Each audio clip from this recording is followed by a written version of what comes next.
they made a mistake, and now they're starting to pay for it. And for brand, the thing about branding.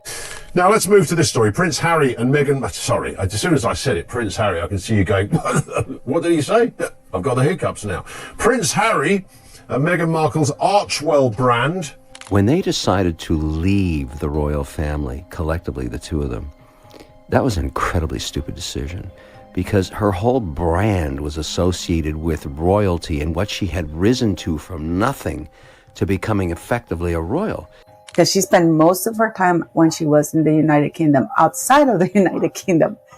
So it is, and then of course she tried the Oprah, trashing the royal family, playing the race card. This is precisely where the timeline begins to fall apart. If she was hardly ever in the UK from the start, it calls into question just how genuine her commitment truly was.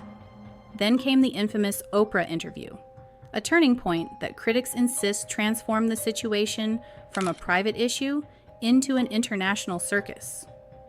Whether it was an act of honesty or outright betrayal, that choice irreversibly changed the entire story. Once that boundary was crossed, there was simply no going back. It's infuriating how a single decision unraveled everything, leaving consequences that can't be undone. I mean, this woman has tried for years. I mean, she has trashed the royal family. She has done everything that there is to be done to become famous. Duchess of Sussex, no more, really. She hasn't been to Sussex in like 6 or 7 years, right? She doesn't do anything for the county of Sussex. She doesn't do anything with the royal family. She doesn't have a royal role. So I don't feel like it's very fitting to keep calling her the Duchess of Sussex. And this is where the title itself starts to feel hollow. A duchess who hasn't set foot in Sussex in years, holds no royal duties, and maintains zero working relationship with the monarchy. At what point does the title become branding rather than reality?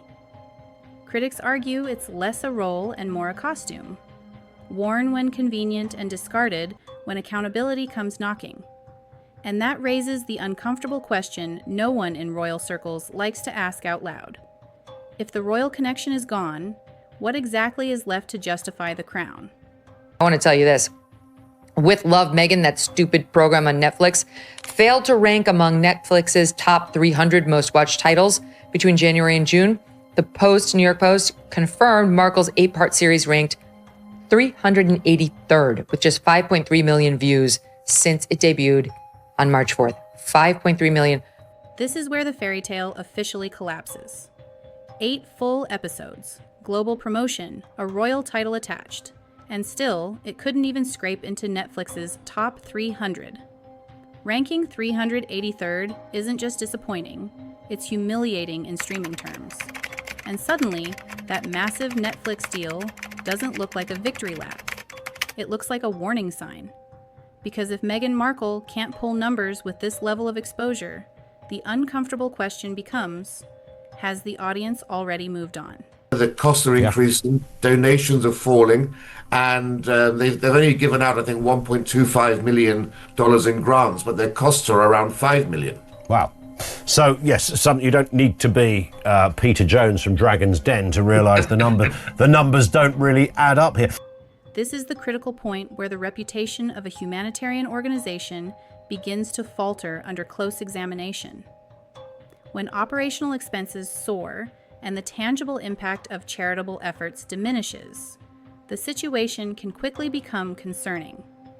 Observers and critics are not only questioning the allocation of funds, but also why such a small portion is benefiting those in need. As donors become more inquisitive, faith in the organization can gradually weaken, and that trust, once lost, is difficult to restore. In philanthropy, public perception is not merely important. It is absolutely essential. They've lost over 11 publicists since they moved over there. It's quite remarkable, the turnover rate that they've gone through. Yeah, absolutely right. Here's another remarkable story, Rafe, while we're on matters royal. The Cabinet Office apparently withheld and redacted some royal travel files. They removed, there was 80 pages that were released, but 16 of those pages were removed. 11 publicists don't just leave for no reason. That kind of turnover screams instability, tension, and impossible working conditions behind the scenes. And then, just as eyebrows are already raised, official government documents start disappearing behind redactions. Coincidence or damage control? When staff exits pile up and paperwork gets quietly trimmed, it fuels suspicion that there's far more happening off camera than the public is ever meant to see.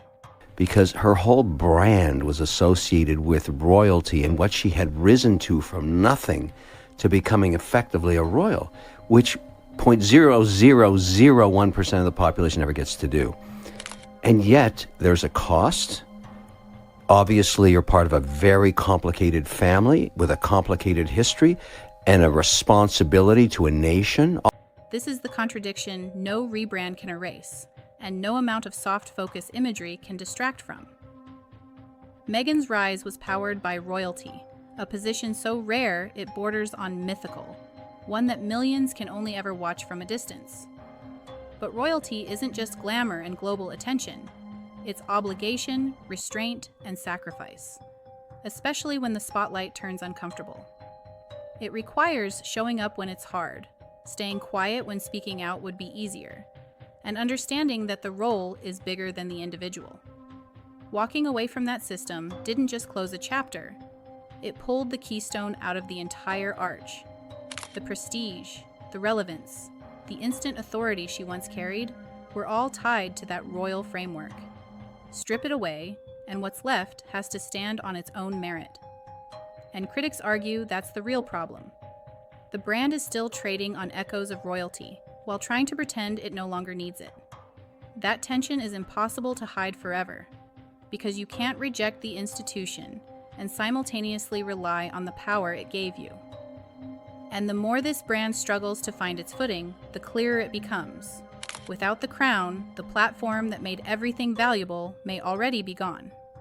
Sure. But 50% of the market, particularly the British themselves, disdain for the disrespect that she and her husband gave to the royal platform. See, that's why marketers or brands are saying, well,